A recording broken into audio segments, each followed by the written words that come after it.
Pourquoi ressentons-nous toujours ce besoin de répondre, de nous justifier, d'expliquer?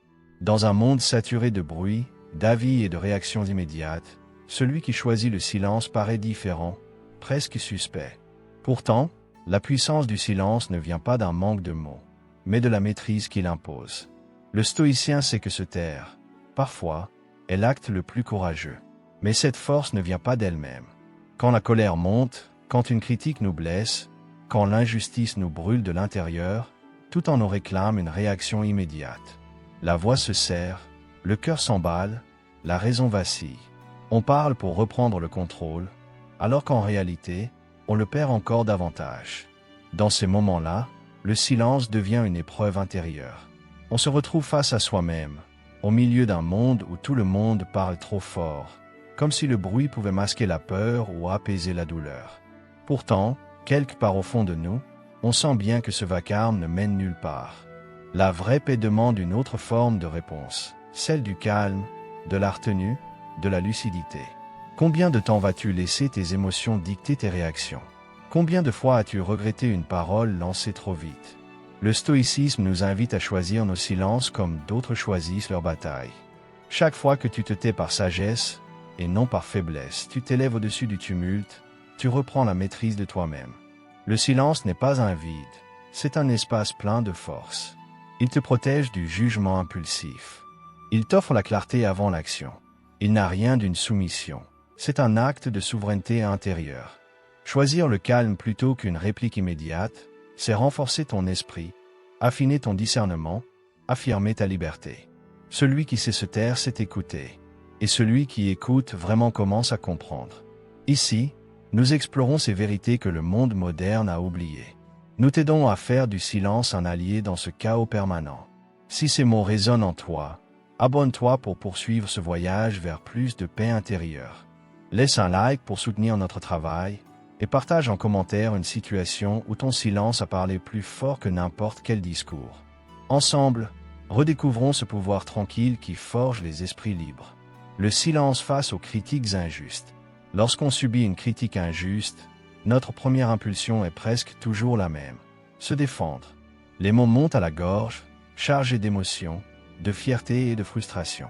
Pourtant, la philosophie stoïcienne enseigne que le silence, dans ces moments précis, révèle un courage supérieur. Se taire, ce n'est pas fuir, c'est choisir la paix intérieure plutôt qu'un combat inutile. Imagine, au travail, un collègue t'accuse d'une erreur qu'il a lui-même commise. Ton rythme cardiaque s'accélère, ton souffle se coupe. Tu cherches déjà une réplique tranchante pour dissiper l'injustice. Tes épaules se crispent, prêtes à exploser en paroles amères. Mais une voix intérieure t'invite à observer avant de réagir. Marc Aurèle l'exprimait clairement. Celui qui se met en colère contre la critique se condamne 2 fois, par l'erreur et par la réaction. En répondant trop vite, tu t'ajoutes au tumulte. En restant calme, tu reprends possession de toi-même. Le sage ne cherche pas à convaincre dans l'instant. Il laisse le temps dévoiler la vérité. Ressentir la douleur d'une accusation injuste, c'est humain. Vouloir être compris, reconnu, respecté, l'est tout autant. Mais s'abandonner à cette douleur, c'est se laisser enchaîner aux opinions des autres. L'art stoïcien consiste à reconnaître l'émotion, sans lui obéir. Sénèque le rappelait, ce n'est pas l'injure qui atteint l'homme, mais la réaction excessive qui l'y oppose. Là se trouve la véritable force du silence. Il te libère du besoin d'avoir raison immédiatement. En développant ta stabilité émotionnelle, tu apprends à laisser les faits parler pour toi. La sagesse naît lorsque tu choisis la tranquillité plutôt que le tumulte. Plus tard, dans un cercle plus intime, une remarque d'un proche que tu aimes profondément te blesse. Autrefois, tu aurais répliqué avec colère.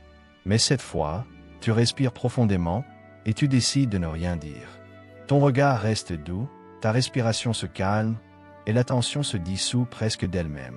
Ce silence conscient transforme non seulement ton attitude, mais aussi l'atmosphère autour de toi. Car le vrai silence n'est jamais vide. Il est plein de maîtrise, de discernement, d'équilibre. Chaque fois que tu refuses d'alimenter une dispute inutile, tu renforces ta paix intérieure. C'est ainsi que commence le chemin du stoïcien. Comprendre que les mots n'ont pas besoin d'être nombreux quand la dignité parle d'elle-même. Et tôt ou tard, ce calme deviendra ton meilleur allié face aux épreuves à venir. Le silence face à la vanité. Quand la confiance devient force intérieure. Dans un monde où chacun cherche à attirer la lumière, il est facile de confondre discrétion et faiblesse. Pourtant, le silence révèle souvent une force plus profonde que n'importe quel discours. Là où la parole veut impressionner, le calme agit comme un miroir. Il renvoie la sérénité intérieure. Le stoïcien s'interroge. Pourquoi vouloir être entendu quand on peut simplement être sûr de soi? Imagine une réunion où un collègue déroule interminablement ses exploits. Tu sens l'agacement te gagner, ton souffle se raccourcit, et une réponse ironique menace de franchir tes lèvres. Mais tu choisis de rester immobile, d'écouter sans réagir, observant son flot de paroles comme un vent qui passe. Ce silence ne t'efface pas, il t'élève au-dessus du besoin constant d'être validé. Épictète l'exprimait avec justesse. Celui qui parle trop de lui-même montre qu'il doute encore de sa valeur. Cette pensée éclaire ces moments où la vanité des autres te dérange. Le stoïcisme enseigne que se taire dans ces situations n'est pas un retrait, mais une affirmation silencieuse de confiance. Celui qui n'a rien à prouver trouve déjà la paix. Reconnaître en toi l'envie de répondre ou de rivaliser n'est pas une faute. C'est simplement le signe d'un ego humain en quête d'importance.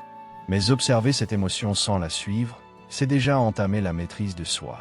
Le calme devient alors un exercice spirituel, non un effort social. Marc Aurèle le rappelait, le bruit des autres ne doit pas troubler ton esprit si ton âme reste droite. Ce conseil n'invite ni au mépris ni à la froideur, mais à une retenue active. En cultivant cette tranquillité, tu transformes ton écoute en sagesse pratique.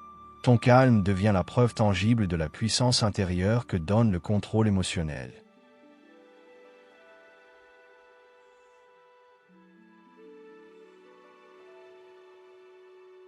Plus tard, dans un contexte intime, un proche raconte longuement ses succès en minimisant les tiens. Autrefois, tu aurais ressenti l'amertume ou tenté de rétablir la balance par des paroles blessantes. Cette fois, tu souris doucement et poses une question bienveillante. L'atmosphère change instantanément. L'ego tombe sans heurts. Ce simple acte silencieux montre que la vraie grandeur ne s'exprime pas par la voix, mais par l'attitude. Ainsi se dévoile la sagesse stoïcienne. Ne pas chercher à briller là où le tumulte règne. Le calme intérieur parle toujours plus fort que les déclarations bruyantes. Chaque silence choisi avec discernement est une victoire invisible sur soi-même. Et bientôt, une nouvelle épreuve se présentera, celle où le calme devra te protéger non de la vanité, mais de la colère elle-même. Le silence face à la colère. Retrouver la maîtrise avant que les mots ne blessent. La colère est cette tempête intérieure qui nous pousse à parler avant de réfléchir.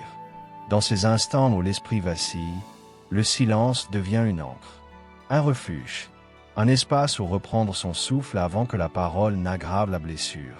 Le stoïcien se pose une question simple. Vaut-il mieux avoir raison ou rester en paix? Sur ton lieu de travail, une remarque injuste jaillit au détour d'une discussion tendue. Tu sens la chaleur monter dans ton visage, tes poings se serrent, ton cœur s'emballe. Tout ton être réclame une réplique immédiate, une justification bruyante. Mais au lieu de te jeter dans la bataille, tu choisis de te taire quelques secondes. Juste quelques secondes. Et ce bref instant change tout. Épictète rappelait, ce ne sont pas les événements qui troublent les hommes, mais l'idée qu'ils s'en font. Ce n'est pas la provocation qui crée la souffrance, mais la réaction qu'on lui accorde. En observant ce feu intérieur sans y jeter d'huile, tu reprends la main sur ton esprit. Le silence, dans ces moments, n'est pas une fuite. C'est un choix. C'est la preuve que ta dignité compte davantage que la victoire d'un instant. C'est la décision consciente de préserver ta paix, de faire passer la raison avant l'impulsion. Et chaque fois que tu y parviens, tu renforces cette autorité intérieure qui fait de toi un être solide, guidé par la maîtrise plutôt que par la tempête. Le stoïcisme t'enseigne que chaque pause silencieuse face à la colère est un acte de puissance tranquille. Reconnaître cette montée de feu intérieur ne fait pas de toi quelqu'un de fragile. C'est la preuve que tu es vivant, sensible, profondément humain. L'erreur serait de laisser cette émotion devenir ton maître plutôt que ton messager. En prenant conscience du tumulte sans céder à l'impulsion, tu transformes la réaction en réflexion. Le calme n'est plus une fuite, mais une réponse volontaire, noble et lucide. Marc Aurèle rappelait, « Celui qui domine sa colère maîtrise déjà son destin ». Cette phrase t'invite à faire de la retenue une pratique quotidienne. Avant chaque mot prononcé sous le poids de l'émotion, respire profondément. Reviens à toi-même. C'est là que se révèle une autre forme du pouvoir du silence, celle qui apporte la clarté avant l'action et protège ta paix intérieure. Plus tard, dans un cadre familial, un désaccord éclate autour d'un sujet sensible. Autrefois, tu aurais crié pour te faire entendre. Aujourd'hui, tu écoutes sans interrompre. Ton regard reste doux, ton corps se relâche, et peu à peu la tension se dissipe. L'échange devient sincère. Ce simple choix de calme transforme la relation autant qu'il solidifie ta patience. Le silence face à la colère n'a rien d'une abdication. C'est une victoire invisible. Il révèle la sagesse d'un cœur capable de se contenir quand tout en lui brûle encore. Celui qui sait se taire au bon moment possède une force intérieure que personne ne peut lui voler. Et c'est sur cette base stable que vient la prochaine leçon. Comment préserver ce même calme face aux rumeurs et aux jugements d'autrui? Quatrième épreuve, le silence face aux rumeurs. Quand la vérité n'a pas besoin d'être défendue. Lorsque les mots circulent dans ton dos, le premier réflexe est de vouloir établir immédiatement la vérité. Pourtant, le silence devient ici une arme subtile, celle de la confiance tranquille. Le stoïcien se demande, dois-je répondre à chaque mensonge ou laisser le temps faire justice? La sagesse commence lorsque tu préfères la paix intérieure à l'obsession de te justifier. Au travail, tu apprends qu'un collègue répand des propos erronés. Ton ventre se resserre, ton cœur s'emballe, ton esprit cherche déjà les arguments pour te défendre. Cette brûlure d'injustice te pousse à l'affrontement immédiat. Mais tu inspires profondément. Tu t'assieds dans le silence. Tu refuses d'être happé par le vacarme des commérages. Sénèque affirmait, « Le bruit du mensonge ne dure qu'un instant. La sérénité de la vérité demeure. » Cette pensée éclaire ton dilemme. Le stoïcisme enseigne que celui qui reste paisible face aux rumeurs démontre une maîtrise supérieure à toutes les justifications. En refusant d'alimenter le tumulte, tu laisses ta conduite servir de preuve là où les mots seraient impuissants.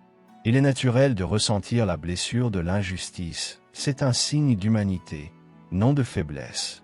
Mais chaque fois que tu réponds aux calomnies par une avalanche d'explications, tu leur donnes plus d'importance qu'elles n'en méritent. Le calme n'est pas une soumission. C'est une déclaration silencieuse de dignité. Se taire ici, c'est choisir la hauteur plutôt que le ressentiment. Marc Aurèle rappelait, « La meilleure réponse au mensonge est une vie irréprochable. » Ce conseil invite à agir plutôt qu'à parler. Continue ton travail avec constance, droiture et patience. Laisse les faits dissiper le brouillard du doute. C'est dans cette discipline tranquille que s'enracine ta force intérieure, celle qui rend toute dispute inutile. Plus tard, en famille, quelqu'un interprète mal tes intentions et t'accuse devant les autres. Autrefois, tu aurais élevé la voix pour te défendre. Cette fois, tu restes calme, attentif à ne rien alimenter. Quelques jours plus tard, la vérité revient d'elle-même, et ton attitude inspire un respect silencieux. Ce moment te révèle la puissance d'une retenue consciente. Le silence n'ajoute aucun bruit au monde déjà saturé de voix discordantes. Il laisse la vérité agir par sa constance. Le stoïcien comprend alors que chaque silence choisi avec discernement est un acte de foi en soi-même et en la justice du temps. Et c'est armé de cette paix retrouvée que tu peux aborder l'épreuve suivante, le silence dans la douleur et dans la perte. Cinquième épreuve, le silence dans la douleur. Lorsque le cœur cherche la paix avant les mots, faut-il vraiment nommer chaque peine pour la guérir, ou suffit-il parfois de l'accueillir dans le calme? Se taire face à la douleur, ce n'est pas l'ignorer. C'est reconnaître qu'elle a quelque chose à révéler avant de s'effacer. Dans un moment intime, tu observes une personne chère s'éloigner sans un mot. Ton corps se crispe, ton souffle se brise, ton esprit cherche désespérément une phrase qui retienne ce qui s'en va. Mais aucun mot ne semble juste. Alors tu restes là, immobile, laissant le silence te traverser. Ce vide sonore n'est pas une faiblesse. C'est une manière d'écouter ton propre cœur. On dit que les grandes douleurs sont muettes. Ces quelques mots rappellent que certaines blessures ont besoin de présence plutôt que de discours. Le stoïcisme n'encourage ni l'indifférence ni l'insensibilité. Il invite à accueillir lucidement ce qui est, sans chercher à combler le vide par du bruit. Lorsque tu acceptes de ne pas masquer ta peine sous les paroles, tu découvres une autre forme de maîtrise de soi, faite de patience et de dignité tranquille. Il est naturel de vouloir exprimer sa souffrance. Parler rassure, donne l'impression de reprendre pied. Mais trop souvent, les mots deviennent un écran entre toi et ce que tu ressens vraiment. Le calme intérieur permet à la vérité émotionnelle d'émerger sans se déformer. Dans cette immobilité choisie, la résistance se transforme doucement en sagesse. Marc Aurèle écrivait « Supporte et abstiens-toi ». Supporte ce qui arrive. Abstiens-toi d'en rajouter par tes paroles. Ce conseil invite à transformer la douleur en discipline du cœur. En pratiquant cette tenue volontaire, tu découvres que le silence n'est pas une fuite mais un acte de courage conscient. Il t'apprend à trouver ta force dans le calme plutôt que dans la plainte. Plus tard, dans un cadre familial, un proche traverse à son tour une période difficile. Tu pourrais lui donner 1000 conseils, mais tu choisis simplement d'être là, en silence.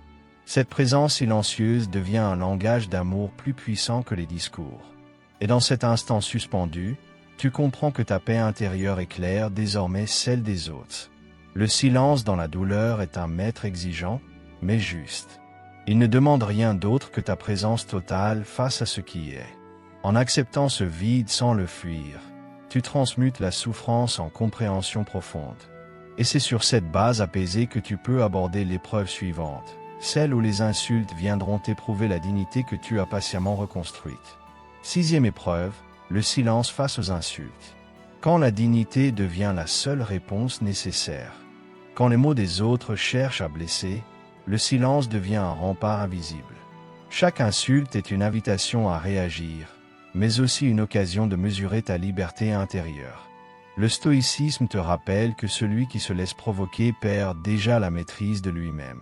Alors une question s'impose, veux-tu répondre pour te défendre, ou te taire pour rester maître de ton âme? Dans un commerce bondé, un client impatient t'adresse des paroles méprisantes parce qu'il croit avoir été mal servi. Ton cœur s'accélère, ta gorge se serre, et tes pensées s'embrassent sous l'injustice. L'envie de répliquer brûle en toi. Mais tu inspires profondément et choisis le calme. Ce silence soudain désarme la tension qui s'annonçait. Épictète expliquait, « Celui qui t'insulte ne te blesse que si tu lui donnes ton consentement. » Ces mots éclairent la scène. L'offense n'a de pouvoir que si tu l'acceptes. Le stoïcien apprend à reconnaître l'agression comme un reflet de la faiblesse de l'autre, non comme une atteinte à sa propre valeur. En te taisant, tu refuses de prêter ton énergie à ceux qui ne la méritent pas. Il est normal de sentir la colère monter, de vouloir prouver que tu ne te laisses pas faire. Mais répondre dans la précipitation, c'est offrir à l'autre une victoire invisible sur ton esprit. Le vrai courage consiste à garder ton calme sans te replier, à transformer la morsure des mots en une leçon de maîtrise intérieure. Ce moment de retenue devient un exercice vivant de sagesse. Sénèque affirmait, « La plus grande vengeance est de ne pas ressembler à celui qui t'a offensé. » Ce rappel t'invite à élever ta réponse au-dessus du tumulte. En choisissant de ne pas répliquer, tu montres que ta dignité n'a pas besoin d'être défendue par des mots. C'est là que se manifeste une autre forme du pouvoir du silence, celle qui repose sur la confiance tranquille en ta propre valeur. Plus tard, dans un moment intime, un proche te blesse par une parole injuste. Autrefois, tu aurais répliqué violemment. Cette fois, tu laisses un léger silence s'installer. Ce silence n'est pas une fuite, c'est un espace dans lequel l'émotion de l'autre retombe. Peu à peu, la tension se dissipe et la relation retrouve son équilibre. Ainsi se révèle la grandeur du silence face aux offenses. Il transforme la réaction en réflexion, la colère en clarté et la blessure en maturité. 7e épreuve, le silence comme pouvoir ultime. Quand le calme n'est plus une réaction, mais un état d'être. Il existe un moment où le silence cesse d'être une stratégie et devient une manière d'habiter le monde. Lorsque le tumulte des émotions s'estompe, la voix intérieure s'éclaircit, libérée de toute agitation. Le stoïcien comprend alors que le calme n'est pas un répit entre deux tempêtes, mais la véritable demeure de l'esprit. Peut-on imaginer victoire plus profonde que celle de ne plus dépendre du bruit pour exister? Dans les transports, Entouré de conversations bruyantes et de notifications incessantes, tu ressens cette impulsion de réagir à tout. Mais soudain, tu décides de rester observateur. Tu respires, ton regard s'adoucit.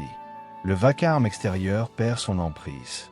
Et dans ce bref instant de retrait conscient, tu découvres une paix inattendue, celle d'être présent sans être absorbé par le monde. Sénèque affirmait, « Nul ne peut être maître des autres s'il ne s'est d'abord rendu maître de lui-même. » Ces mots résument l'expérience. Le vrai contrôle naît de l'espace intérieur que tu crées entre le bruit et ta réponse.